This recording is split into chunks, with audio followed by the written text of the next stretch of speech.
today's video is inspired by some of your comments that you left on my last reel, where I shared a mini review of a pair of loafers I recently picked up, which happened to be inspired by one of the most classic traditional pair of loafers Hermes has been offering for, I would say, decades at this point, which are called the Duke loafers, which do feature the iconic H branding, but it's done in such an elegant, understated way that to me it doesn't get any more old school Hermes than that. But it got me thinking about all the more contemporary pieces that also rely on the H branding, but it's done in a way that is just redundant and even borderline tacky in some cases, which are the Hermes pieces we'll be looking at. Hermes basics that to me just look basic, no matter how popular they are. So without further ado, if you'd like to hear my thoughts on which Hermes pieces to avoid in 2024, which loud, obnoxious, overly branded pieces I would personally not go near, then make sure to give this video a thumbs up, subscribe down below if you haven't done so yet, and keep on watching. I must be honest, I was quite surprised to realize how many really basic, simple designs Hermes offers that I feel like no one would even look at twice if they didn't feature such a loud, obvious, in-your-face H branding, which is surprising considering how rich Hermes' heritage is and how many iconic symbols and details they could reach for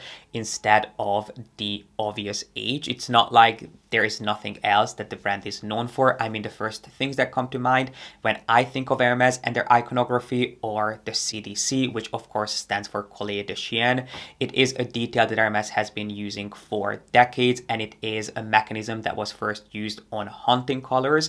This is something that you'll recognize for the 4 Medor pyramids and an additional ring, which has grown into its own franchise. In fact, there is an even more simplistic iteration of it, which is called the Medor range. So if you see a piece with 2 Medor pyramids, which Hermes calls Clou Medor, and a single ring, sometimes there is a ring, sometimes there isn't, it is going to be part of the Medor family. And then if there are 4 Medor pyramids on top of each other, so there's 2 on each side and then there's 2 on the other with a ring in the middle, it is going to be called the CDC detail. So that's just an interesting thing for you to note. If you ever wondered why something is called the CDC and other things are called the Medor, it depends on how many Medor details there are, and it also depends on the kind of mechanism used on the piece. But anyway, the CDC is the first thing that comes to mind. The Shandong detail, you know that I am a huge fan of. Hermes, of course, also has the Cadena detail, which is inspired by the lock, which technically also features an H detail, but in my opinion, it's done in a much more subtle and understated way. So if you look at a lock that comes with an Hermes bag, you'll see that there is a really subtle H etched into the lock itself. And what else is there? Of course, there's the Ex Libris emblem, and then there is also the Etrivier buckle, which is not quite as well known as some of the previous details and designs that we looked at, but the Etrivier buckle is of course inspired by the brand's equestrian heritage, and it's something that you'll find on belts and also on bags that need a larger buckle or a larger fastening. So Hermes' iconography is really quite rich and vast. There's so many beautiful details that you could choose from, or the brand could choose from. And if you own any one of the pieces that we'll move on to in a second, there is no judgment here. In fact, I myself own every single one of these pieces or some iterations of them, because some of them are only available in the women's line and I have their men's version, which personally I would not buy at this point just because of how popular Hermes is. I completely understand if you bought these pieces back in the day when you didn't have quite as much to choose from as you do now, but thankfully Hermes' portfolio is a lot more diverse at this point than it used to be. So I feel like you just have so many much more exquisite and more elaborate looking alternatives to turn to instead of these basic pieces, which everyone will tell you and everyone will make you feel like that these are things that you need in your collection. Let me tell you that if you do not like the way they look, you do not. Of course, if you love them, you go ahead and enjoy them. But personally, I would not spend my own money on any one of these pieces. So without further ado, let's jump into the H-inspired pieces that I wish I could return or exchange for something else in my own collection. And let's start with a really obvious one. This, I think, is something that every single luxury lover will have in their collections, which is the H belt. So this is a range of belts, which is quite a large collection that features the H buckle. These are things that you usually buy as part of the belt kit. If you have never heard the term belt kit before, it basically consists of a belt buckle and a belt strap. You can select any one of Hermes's belt buckles, but something to keep in mind is that you always have to buy an accompanying belt strap in any color and any width that you would like. But a belt buckle cannot be bought on its own, whereas belt straps you can buy as many of as you want. So if you're ever going to buy a belt buckle, just keep in mind that you also have to buy a belt strap to go with it. I think it's because Hermes doesn't want you to just buy their buckles and buy a much cheaper leather belt from somewhere else. And it also makes sense because once you have a buckle in your collection, in theory, you never have to buy another one because it's not going to wear out, whereas you might have to replace your belt straps. As time goes on, they'll wear out, they'll stretch, you might lose weight or gain weight, so you'll need belt straps in different sizes, and also you might want belt straps in different colors, even though most belt straps are actually reversible, so you do get a 2-in-1. But long story short, you cannot buy a belt buckle on its own, but you can buy as many belt straps as you want. So these H buckles will always be part of the belt kits. The most popular belt buckle for men is the Constance belt buckle, which is of course inspired by the Constance hardware, which they offer in 2 different sizes for men, in size 32. And then I think the wider one is the widest 38 or 40. I think it might be 38. If I'm wrong, I'll make sure to leave the correct width up on the screen here. It's not something that I have ever looked at because to me it is one of my biggest luxury icks. I think it is one of the tackiest pieces that money can buy. So that's definitely not something I would ever look at personally. And then for women, the most popular H belt buckle is the so-called mini H buckle, which again is extremely similar to the Constance belt buckle, which they offer for women, I think in size 24 and 32. I have several different H buckles, which I do not wear at this point. If you're really drawn to this design, I would suggest picking it up in a unique finish. Hermes offers these belt buckles in different enamel finishes. They'll offer them sometimes covered or wrapped in leather. I have one that actually features a little lizard inlay, which at one point I was obsessed with, but personally it's not something that I would reach for at this point because it has just become so redundant that personally I don't think it suits my aesthetic. This next piece is also something that I got sucked into buying not only once or twice, but multiple times over the years. I have bought several of these pieces for myself, and I have also given these as a housewarming gift a couple of times because there is this idea, I don't know if it's just in my head or if it really exists out there, but I was certainly made feel that no luxury lover's home can be complete without the addition of an Avalon pillow and an Avalon blanket. I even took things further and I bought pieces from the Avalon baby towel range, which I still would. I do like the design of the Avalon towels, but I would definitely not want to buy another Avalon blanket or pillow at this point. I think it doesn't matter whose home you look at, if they have any interest in luxury fashion or anything to do with luxury, they will have at least a piece or two from the Avalon range in their home. And to me, when it comes to my home, my sanctuary, I really want it to be an extension of my personality and not just someone else's. And Hermes is definitely not 100% of who I am. So if you have ever considered buying pieces from the Avalon range, I would probably reconsider. I mean, the Hermes home range is so vast that it's so expensive. There are so many other incredible creations for you to choose from that the Avalon at this point is definitely not my default, it wouldn't be my first choice. You can definitely look into some of their hand-dyed pieces, which are exquisite, but that incredible craftsmanship is also reflected in the price. So if you don't want to go quite as far, if you are looking to add something to your home that is a little bit more reasonably priced, then you can definitely look at some of their other home creations. They have done pieces that are inspired by things like the Brit Gala print, which is again an iconic Hermes print, but it's not quite as overdone as the Avalon range. Moving on to a pair of shoes, which I definitely don't hate. I mean, I don't hate any one of these pieces. I just personally would not spend my money on them.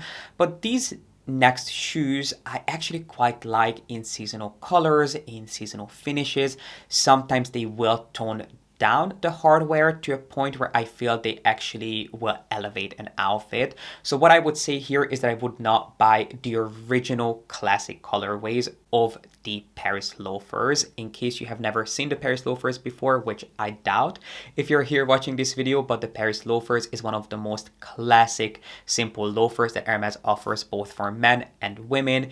It is a slightly more elongated, narrower pair of loafers that feature the iconic H metal emblem, which I would not suggest buying in any of the classic colors. So the classic colors are black, brown, and white, and they offer them both with palladium and gold hardware. Some seasons they will also be available with permabrass or rose gold hardware, which is personally not something that I would feel comfortable spending my money on at this point, because I think the contrast between the original metal finishes and the shoes themselves is just a little bit too stark. I think they feel just a little bit too loud.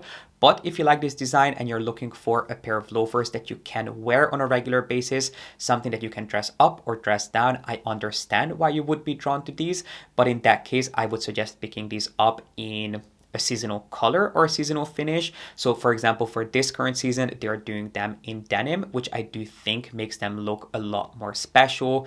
They also do these in suede. So I have the suede version with a tone-on-tone hardware, which is something that they also do every now and again. They offer these shoes in tone-on-tone finishes where the hardware will match the color of the shoes perfectly, which I think makes them feel, again, just a little bit more unexpected. So for this current season, we have looked at some in my last Hermes shopping video, which if you have not seen, make sure to have that video linked up here. So at this point, there are definitely much more unique iterations of the original design that I personally prefer, even though I do own these shoes in black with a so black hardware, which I still like the look of.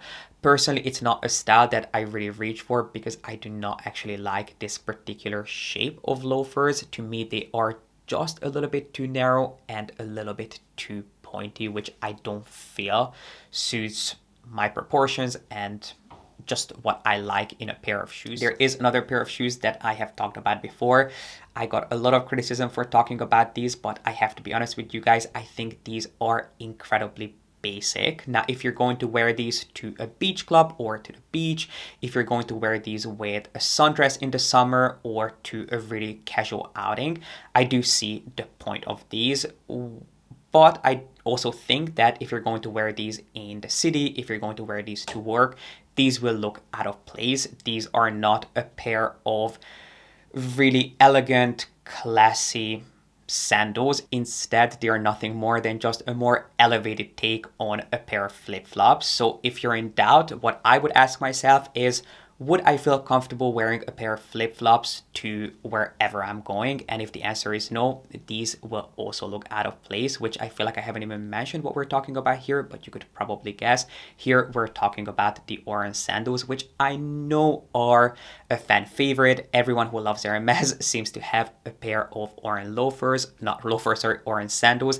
I personally do not have the orange sandals. I have the men's version, which are called Izmir. The only difference is that the Izmir is slightly wider and the H is also larger than the H on the Oran, which I actually quite like the shape of the Oran. And again, if you're going to wear these with a summer dress, if you're going to the beach, if you're going to the pool, if you're going to a picnic, these will be a great, really practical piece to have in your collection. But I never understand when people wear these to formal events, when they wear these for shopping, when they wear these in a city or to go to a more formal event. To me, it will always look out of place. These again are just Hermes' take on a pair of flip-flops. So I am personally not a big fan of the orange sandals. I know a lot of people are. If you love your orange, please let me know in the comment section. I'm sure a lot of people will agree. And again, I do see a time and a place for it, but these are not the kind of shoes that you can invest in and wear them all year round unless you live in Miami and you work on the beach. So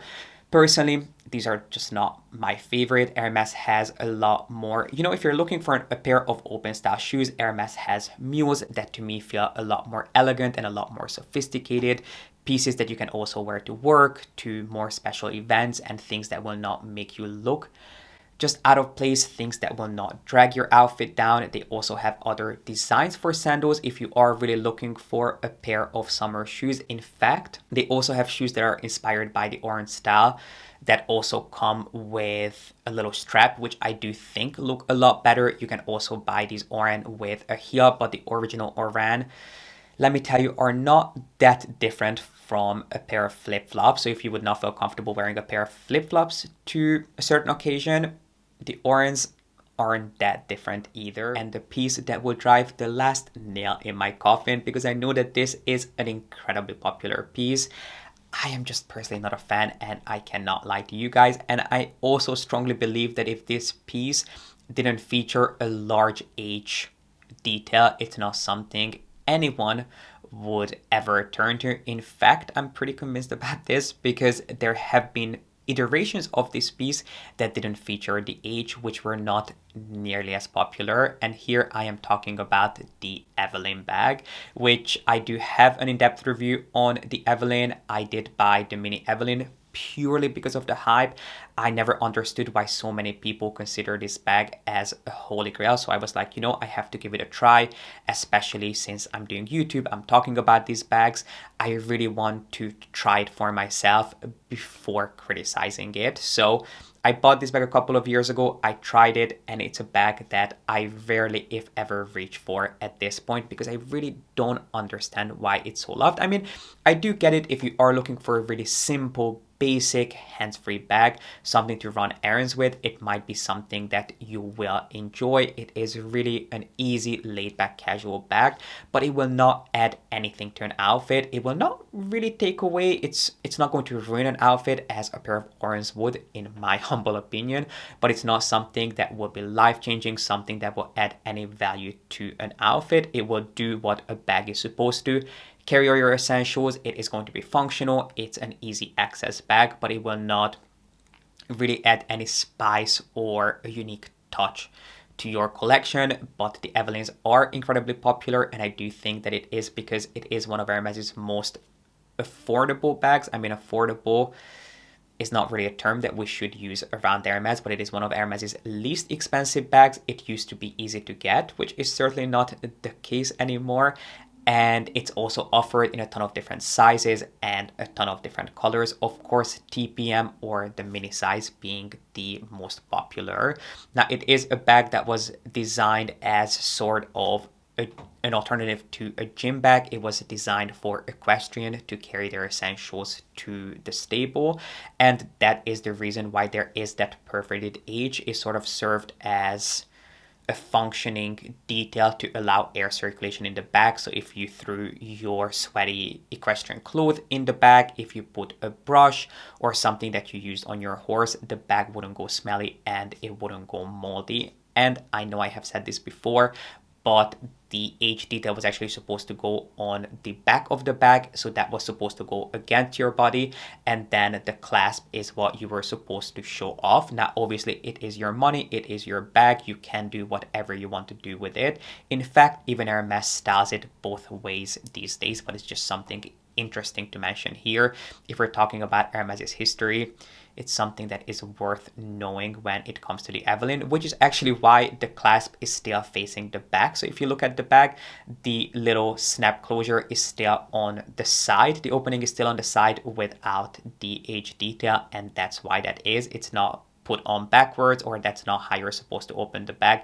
It's done that way because of the original layout and how the bag was intended to be worn. But of course, you can do whatever you want to do with it. But personally, I just don't really like the look of the Evelyn. I think it is way too much money to spend on a bag that will really not add anything to your collection for this kind of money. I even prefer things like the Picotin. I love the Her bag, and I understand that they will add different facets to your collection, but I think if you're looking for a grab and go bag, the Evelyn really would not be my first choice, and I think a lot of people would agree if the Evelyn didn't have that large age detail that is so beloved by many. And this brings us to the end of today's video of me basically just criticizing fan favorite Hermes pieces. I hope you guys don't mind me sharing my very honest thoughts, but I cannot recommend that you spend your money on something that I would personally not feel comfortable spending my own money on. And now if you own these pieces as I do, I can completely understand why you got sucked in, but this video is mainly for those who are just at the beginning of their Hermes journey or people who are considering these pieces. This is just a little warning that there are much better alternatives out there. In my humble opinion, at least, there's nothing wrong with how these pieces will wear, what these will do for you. But personally, I just think you can do so much better because it is, at the end of the day, a ton of money to spend on something that is just kind of overdone at this point. But these are just my thoughts. I cannot wait to hear yours in the comment section. Please let me know what you think, and while you're down there, make sure to give this video a thumbs up and subscribe if you haven't done so yet. Let me know if you'd like to see more videos like this from me. Perhaps next we could do a video on pieces that feature a Kelly twist closure that I would personally not buy. Let me know if that's something that you would be interested in. But I just really appreciate you being here and watching, and I will see you back here with a new video really, really soon.